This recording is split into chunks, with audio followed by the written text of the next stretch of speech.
This is the standard 5/8 by 3/4 inch water meter that most residential houses have here in town, and this particular meter has water going through it. You can tell by the blue circle. Some of them are blue triangles, and it revolves. This is what we call the leak detector. It's very sensitive.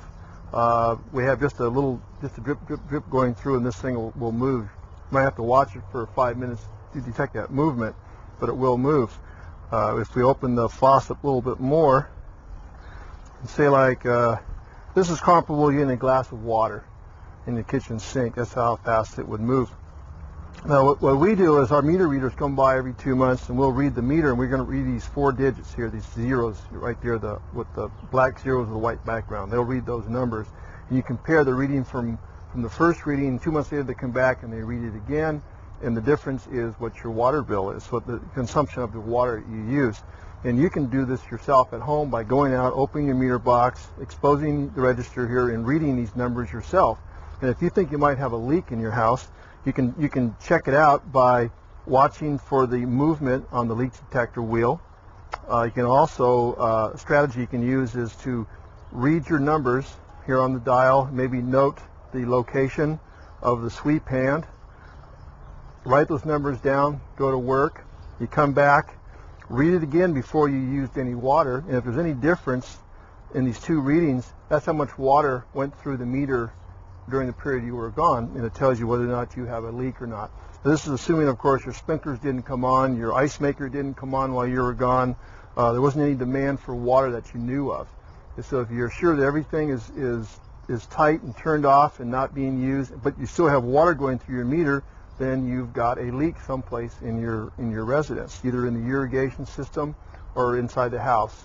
If you should decide that you do have a leak in your house, feel free to call us, City of Petaluma, Department of Water Resources and Conservation.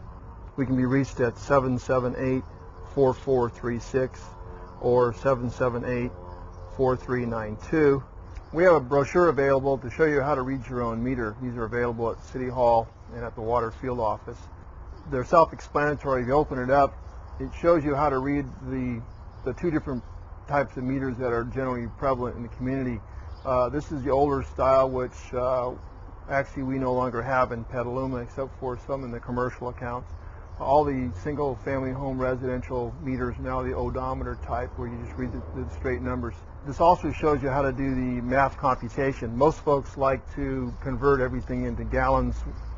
The City of Petaluma bills in units, which is 748 gallons or 100 cubic feet. This explains how you can convert the units into gallons if that's what you're better understanding. Once you've learned how to read your meter, you can go out and do things like time your sprinklers.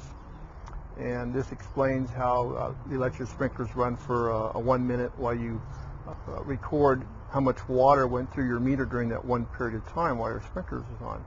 And this will help you determine how many gallons per hour, for that matter, you are using for your sprinklers or for whatever else you have going on in your house. By using the meter as a tool, you can help preserve the environment while you save money, and it's your money we're saving.